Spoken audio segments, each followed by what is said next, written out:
네, 제가 저번 주에 목이 아파가지고 목소리가 나오지 않아서 걱정 많이 해주시고 주님께 또 도고 기도해 주신 그 성도분들이 많이 계신 것으로 저는 압니다.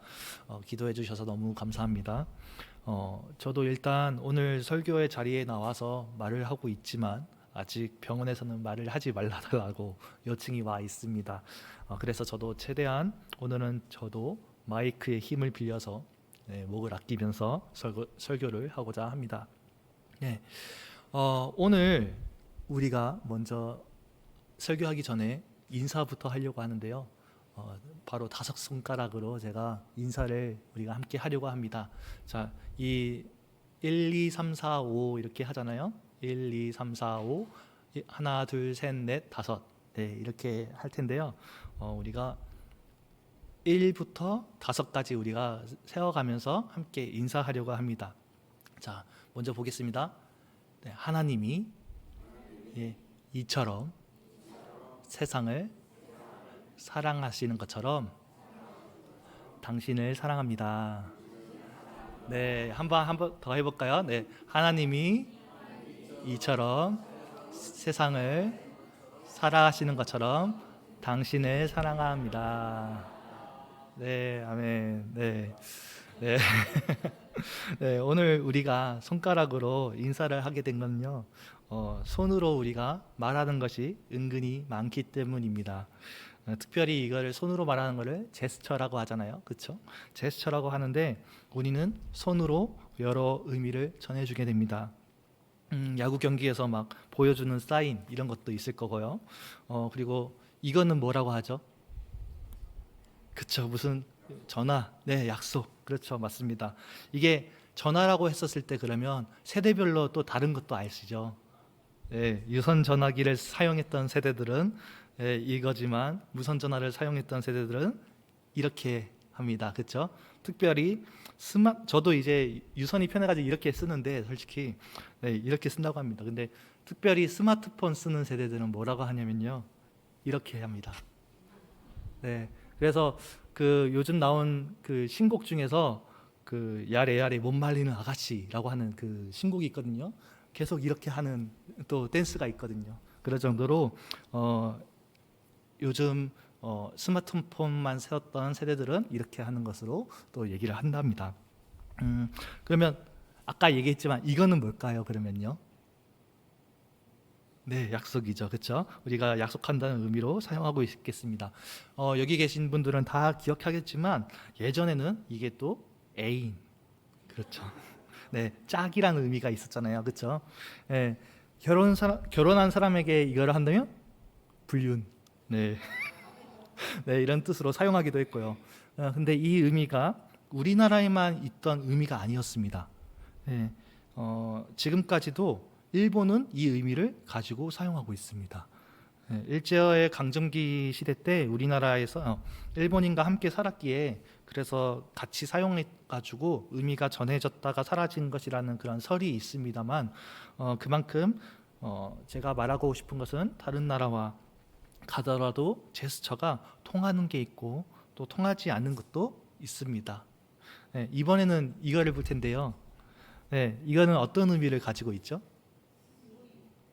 빅토리, 승리, 그쵸? 우리가 알고 있는 건 승리 맞습니다. 윈스턴 처칠이 2차 세계대전에서 승리했다고 카메라 앞에서 V 포즈를 이렇게 딱 찍으면서 빅토리, 사람들이 사람을 찍을 때 그 다음부터 승리를 기념하기 위해서 V를 한 것입니다. 근데 반면 미국에서는 이런 의미로 쓰지 않고 다른 의미로 쓰고 있는데 무슨 의미인지 혹시 아시는 분 계시나요? 아무도 안 계시는 거죠. 피스. 네, 피스. 네, 피스라는 의미를 담고 있습니다. 어떤 사람들은 이거를 잘못 알아가지고 히피족이 만들어졌다고 하는 그런 가짜 정보가 있지만, 그 사실은 베트남 정쟁을 할 때 반전 시위를 하던 사람이 우리는 평화를 원한다, 평화를 원한다라고 말하면서 V로 사인을 원하면서 인사를 하는 것처럼 캠페인으로 만들었고요. 그러면서 이제 미국인들이 인사를 할 때 유대인들이 샬롬 이렇게 인사하는 것처럼 인사하거든요. 피스라고. 그때 피스라고 같이 인사를 하게 된 겁니다. 그래서 그때 사람들이 피스라고 말을 하든 안 하든 이렇게 보일 때 그 뜻은 오늘도 당신에게 화평하게 하는 사람이 되기를 소망합니다. 이런 뜻을 갖고 있습니다. 네, 이렇게 인사를 합니다. 옆에 분들에게 두 번째로 인사할 텐데 네, 이번에는 앞뒷사람과 손을 들면서 인사를 해볼까요? 이번 예배에도 하나님과 더 화평하기를 소원합니다. 네. 네. 그리고 당신이 주님의 이름으로 화평케 하게 하는 사람이 되기를 축복합니다.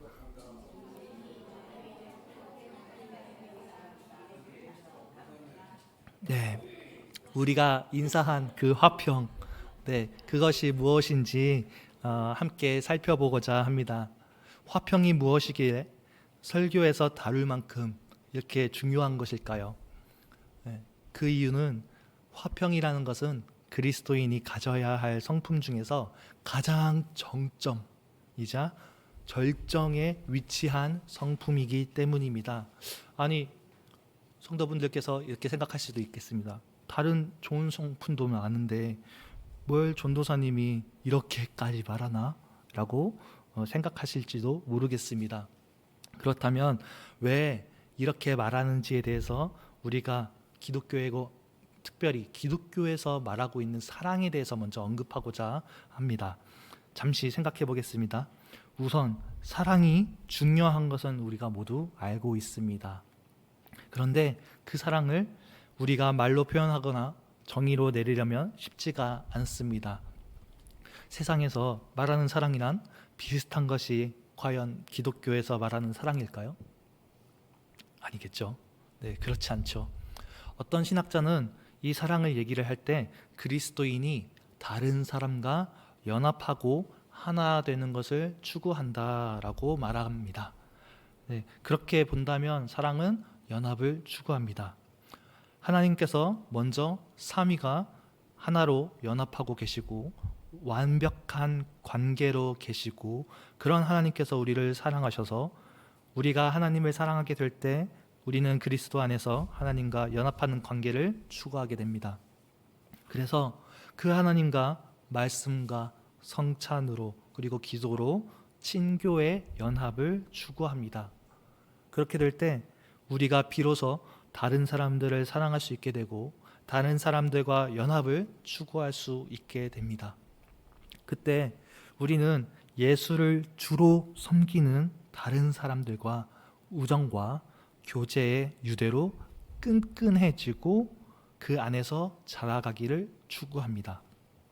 그래서 사랑으로 교제한다는 것은 하나님 믿는 사람들 안에서만, 다시 한번 말할게요. 사랑으로 교제한다는 것은 하나님 안에서 교제하는 것이만 가능한 것이고 믿지 않는 사람과 사랑한다는 것, 그 말 자체가 말할 수 없는 것입니다. 이게 그 유명한 바로 성도가 교통하는 것, 즉 성도가 교제라는 겁니다. 성도의 교제가 이런 말을 얘기합니다. 장로님을 지칭하는 게 아니라요. 네, 여기서 웃어야 되는데 안 웃으네요. 네, 사랑은 이제 결국 이러한 목표로 우리를 이끌어가는 것이지요.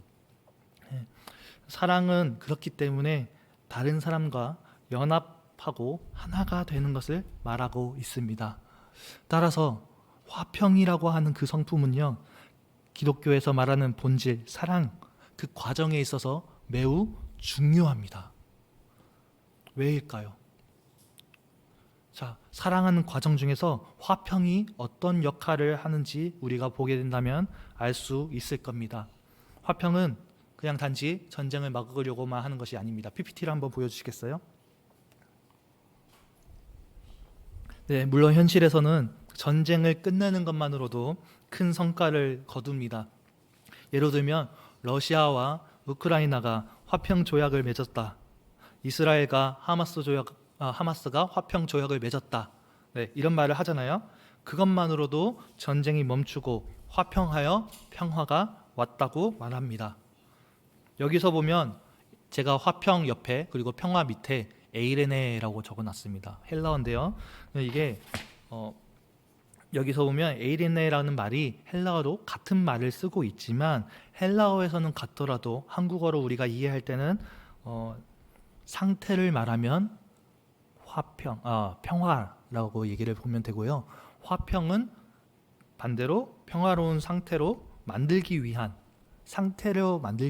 움직임, 동작, 행동들을 바로 화평이라고 생각하시면 좋을 것 같습니다. 또 헬라어로 에이레네라고 했을 때 다르게 말하는 것은 없나요? 라고 물어본다면 또 있습니다. 마찬가지로 평안과 평화가 있는데요. 평안과 평안은 그 사람이 평화롭고 안전한 상태, 그리고 평강은 평화롭고 강건한 상태를 말하고 있습니다.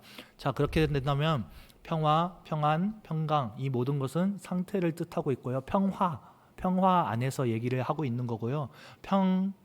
평부터 시작하는 것들을 다 상태라고 생각하시면 됩니다. 네, 그리고 화평은요, 동작, 행동, 움직임을 뜻한다라고 생각하시면 되겠습니다. 화평이라는 것이 명사로 쓰일지라도 움직임을 뜻하는 거라고 생각하시면 될 것 같습니다. 네, 그래서 제가 이렇게 정리했는데요. 여기에서 그러면 성경에서 다 에이레네 이렇게 쓰고 있는데 이렇게 쓰고 있는 것은 없을까요? 라고 본다면 다음 슬라이드를 보시면 제가 천천히 기록해 놨습니다.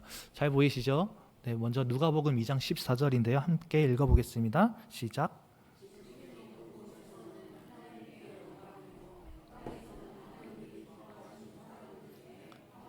네, 에이레네 하도다 유명한 말씀입니다. 그렇죠? 예수님께서 오셨기 때문에 원어적인 표현으로 기뻐하신 사람들에서는 원어적인 표현으로 은총을 받은 사람들이라고 얘기하는데 은총을 받은 사람들이 에이레네 평화 가운데 있다고 합니다. 네, 다음은 평안입니다. 다음 보여주시겠습니까? 네, 평안 함께 읽어보겠습니다. 에베소서 4장 3절부터 6절입니다. 시작.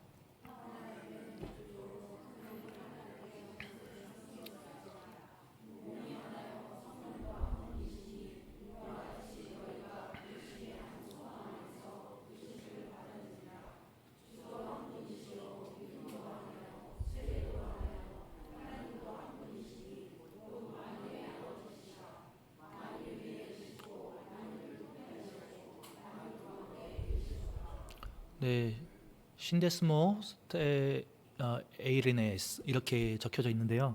여기서도 이제 테스 에이레네스라고 되어 있는 거, 에이레네 이게 바로 평안이라고 되어 있습니다. 제가 앞에 있는 신데스모라고 되어 있는 거는 제가 매는 줄인데 한번 이해하고 지나가면 되겠습니다. 네, 다음 이제 평강으로 볼게요. 한번 보겠습니다. 네, 골로새서 3장 14절에서 15절인데요. 함께 읽겠습니다. 시작.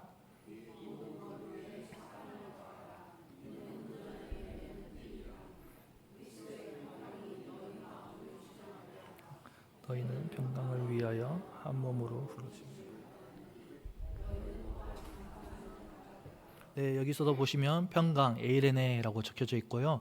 그리고 매는 띠 여기서도 마찬가지로 신데스모스, 그러니까 신데스모의 복수를 얘기를 하는데 네, 신데스모가 또 띠가 나와 있습니다. 제가 왜 이거를 따로 띠를 매는 줄을 얘기를 제가 적어놨을까요? 이게 바로 매는 띠를 지칭하면서 에이레네를 위해서 둘 이상을 하나로 줄로 매는 것, 네, 연합을 지칭하는 거죠. 그러니까 우리나라 말로 화평이라는 뜻으로 그 표현하는 거를 이렇게 표현하는 겁니다. 특별히 이렇게 바울이 표현하였습니다. 자, 앞으로 또 화평이라는 구절을 또 함께 볼 텐데요. 함께 넘어가서 보겠습니다. 로마서 14장 19절과 히브리서 12장 14절입니다. 함께 읽어보겠습니다. 시작.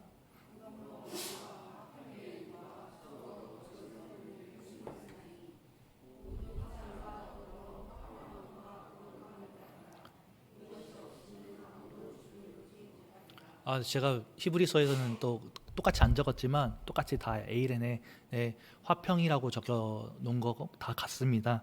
네, 그러니까 성경에서 읽어보니까 평화, 평안, 평강이라는 말보다 화평이라는 그 말은 좀 더 의미가 있는 것이 보입니다. 그렇죠? 그렇다면 성경에서 말하고자 하는 그 화평이라고 하는 뜻을 제가 PPT에 실어 넣었는데요. 그 뜻을 함께 읽어봤으면 좋겠습니다. 네, 읽어보겠습니다. 시작.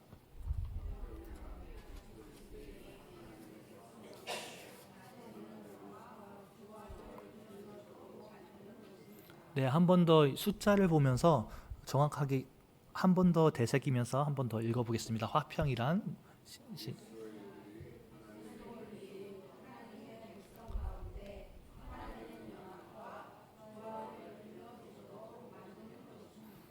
네, 이게 화평이라고 말한다면 이 6가지가 그냥 사람들과의 관계에서 적대감을 없애려고 노력하는 정도로 그치는 게 아니라는 것을 이해하셨을 겁니다.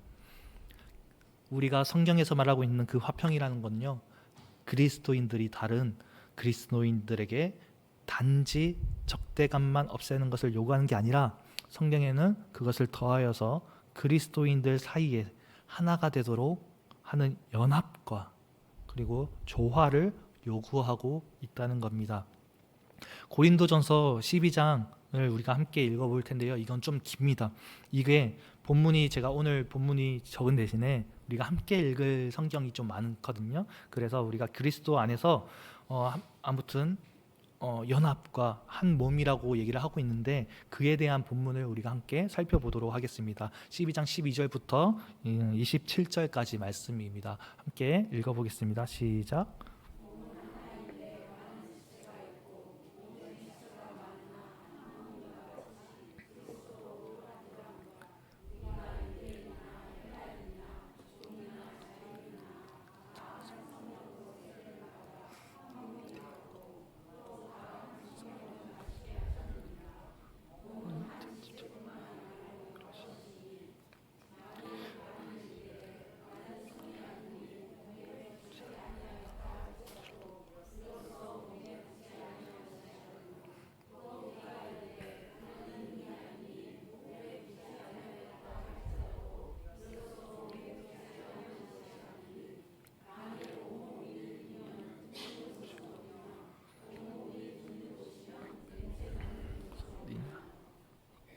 그러나 이제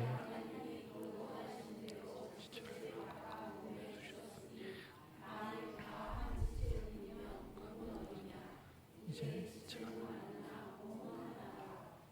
눈이 정도로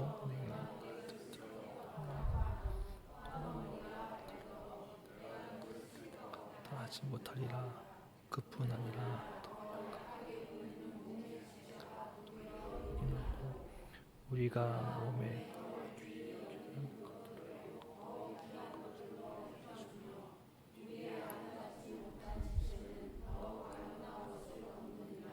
그런 지체는 그럴 필요가 오직 하나님이 몸을 고르게 하여 부족한 지체에게 귀중함을 더하사 몸 가운데에서 분쟁이 없고 오직 여러 지체가 서로 같이 돌보게 하셨느니라. 만일 한 지체가 고통을 받으면 모든 지체가 함께 고통을 받고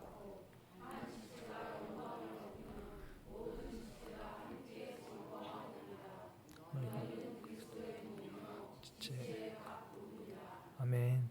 네, 몸은 많은 지체와 많은 기관들로부터 만들어져 있습니다.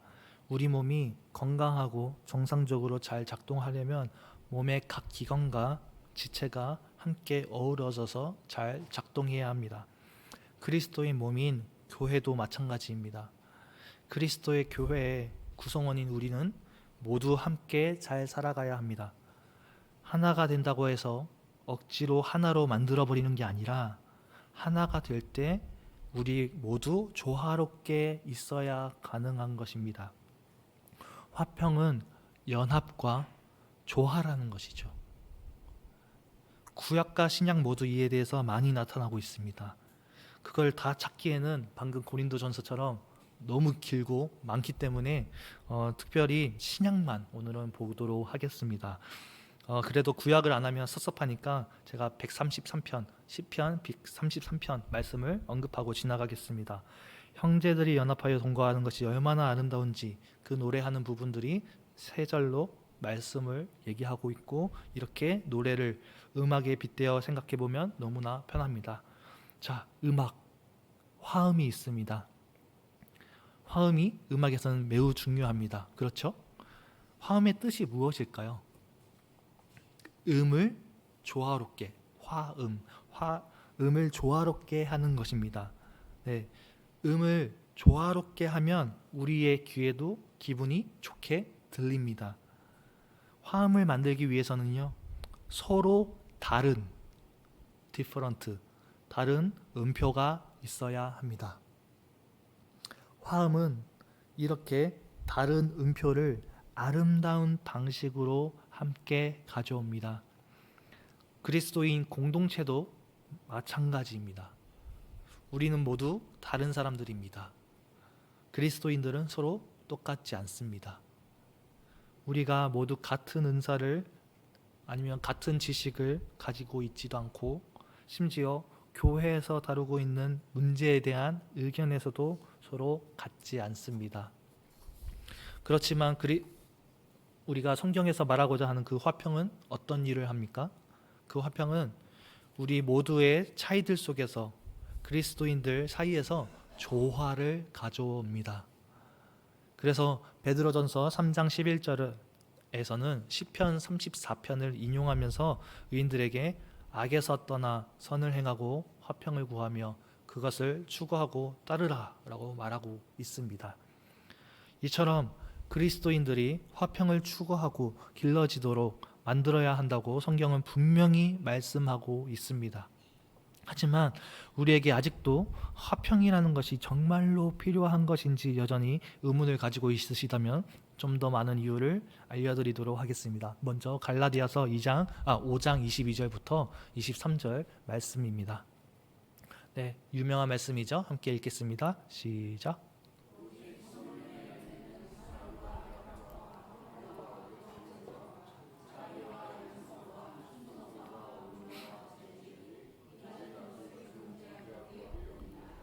네, 첫 번째로 화평은 성령의 열매 중 하나이기 때문입니다. 사도 바울이 적어 놓은 것을 볼 때 성령의 열매는 분명히 하나님께서 주신 성품입니다. 화평도 역시 여기 안에 들어가 있고 그렇다는 의미입니다. 자, 두 번째는 산상수훈에서 발견하는데요. 마태복음 5장 9절을 함께 읽어보겠습니다. 읽어보겠습니다. 시작.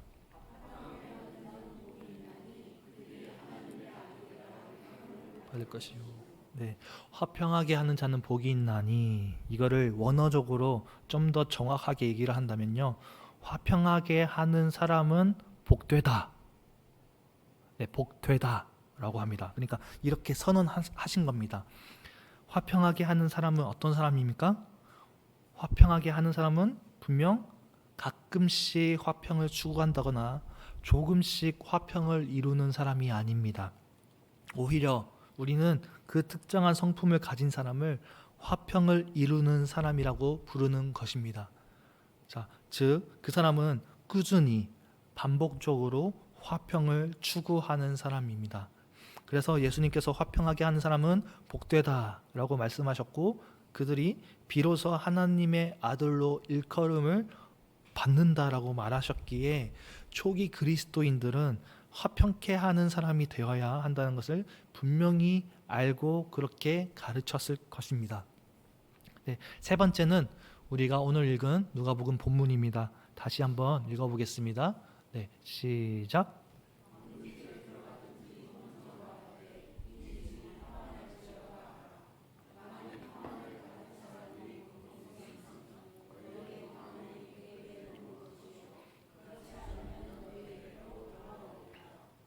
아멘. 네, 우리가 들고 있는 성경 안에서도 평안을 받을 사람이라고 되어 있는 부분, 여기에 보면요, 괄호 2라고 적혀져 있을 겁니다. 그렇죠? 여기서 이제 난하주에 보시면 쭉 내려가서 보시면 평안의 아들이라고 적혀져 있습니다. 근데 제가 헬라어 원어로 보면서 해석하면서 화평의 아들이라고 적어 두었죠. 앞에는 보면, 그렇죠? 왜 제가 화평의 아들이라고 적었을까요? 자, 그것은 예수님의 70인 제자들이 집으로 찾아가서 축호 정도를 지금 하고 있는 그 대목인데, 5절에 적혀져 있듯이 제자들이 집에 먼저 가면 에이레네 하면서 인사를 합니다. 그러니까 이거는 샬롬 같은 거죠. 에이레네라고 말합니다. 자, 말하라라고 합니다. 그러면 화평은 아까 뭐라고 하였죠? 동작, 행동, 움직임. 네, 이것이 담겨져 있습니다. 그러니까 화평에 대한 그 제안, 그렇죠? 그 제안을 받아들인 사람, 그 제안을 했기 때문에 지금 화평을 했고, 그 제안을 지금 받아들인 사람이 바로 지금 화평의 아들이라고 표현하고 있는 겁니다. 네, 이해가 가셨죠? 네, 움직임. 네. 그래서 사람에게 화평의 아들이라고 표현한 게 저는 참 흥미롭습니다. 저번에 제가 설비교에서 바나바에게 격려의 아들, 혹시 기억하실지 모르겠지만, 그거는 그렇게 얘기한 거는 그나마 사람의 별명이니까 격려의 아들 이렇게 이해하겠지만, 지금 화평을 말하고 있는 거는 화평의 제안을 받아들인 사람 모두를 지칭하고 있는 겁니다.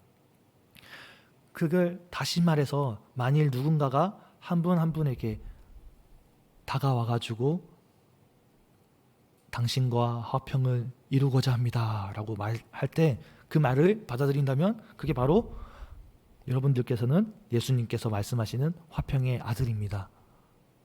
하지만 죄송합니다. 더 정확히 표현하는 게 제가 명확하게 표현하는 게 좋을 것 같습니다. 화평의 아들이란 가끔씩 화평의 제안을 받아들이는 사람이 아니라 누군가가 화평을 제안할 때마다 언제나 참된 그 화평의 제안을 받아들이는 사람이 바로 화평의 아들인 겁니다. 이게 바로 성경에서 말하는 화평에 대해서 중요한 것을 알려줍니다. 화평의 성품을 지닌 그리스도인들은 다른 사람과 화평하고자 노력할 뿐만 아니라 다른 사람들이 자신에게 다가와서 화평으로 이루고자 할 때 평화로운 관계로 받아들이려는 그런 열린 마음도 가지고 있는 사람들이란 겁니다.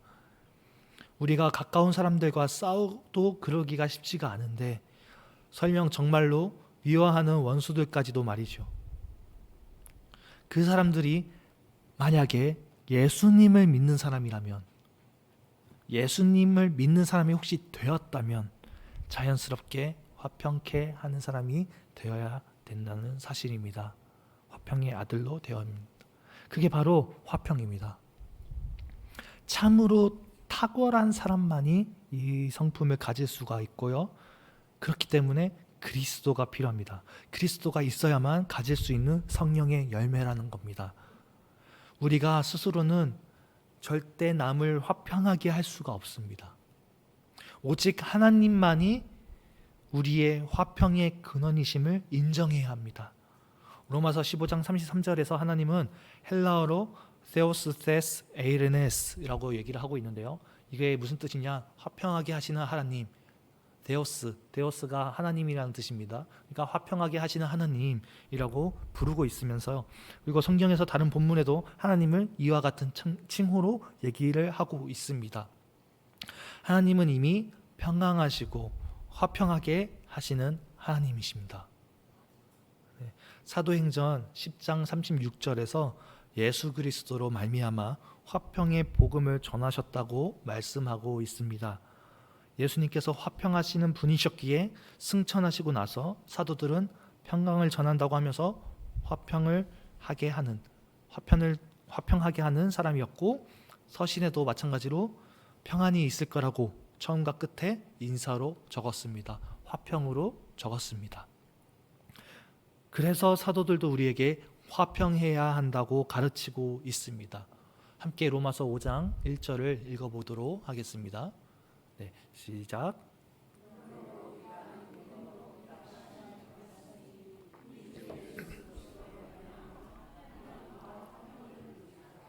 네, 그러므로 원수된 우리가 예수님으로 말미암아 하나님과 다시 화평하고 하나로 연합하고 조화로운 상태로 돌아가자고, 화평하자고 분명히 말씀하고 있습니다.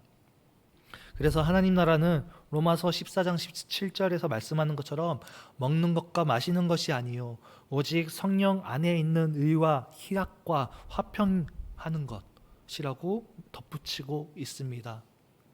그래서 화평하는 사람들은 그 마지막이 어떻게 되는지 야고보서 3장 17절, 18절에서 맺고 있습니다. 함께 읽겠습니다.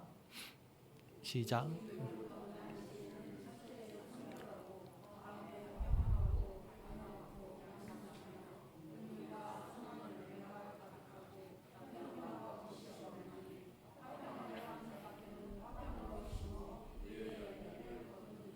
네, 맞습니다. 우리는 분명히 하나님께로부터 화평하였기에 평화와 평강과 평안의 복을 누리고 있습니다. 그리고 이것은 복음 메시지를 너무나 훌륭하게 잘 요약하고 있습니다. 그렇다면 화평을 말할 때 그리스도인이 가장 가져야 할 성품 중에서 처음에 얘기했다시피 가장 정점이자 절정에 위치한 그 성품이라고 붙여줘도 되지 않겠습니까? 아무리 우리가 그 복을 누리더라도 화평하게 하는 사람으로 변화가 되려면 그 복을 진정으로 아무것도 없는 나 자신이 은혜로 말미암아 화평의 성품을 비로소 가지게 되는 것이고, 우리가 그리스도 안에서 받은 그 화평을 다른 사람들에게 전하게 만들어줍니다.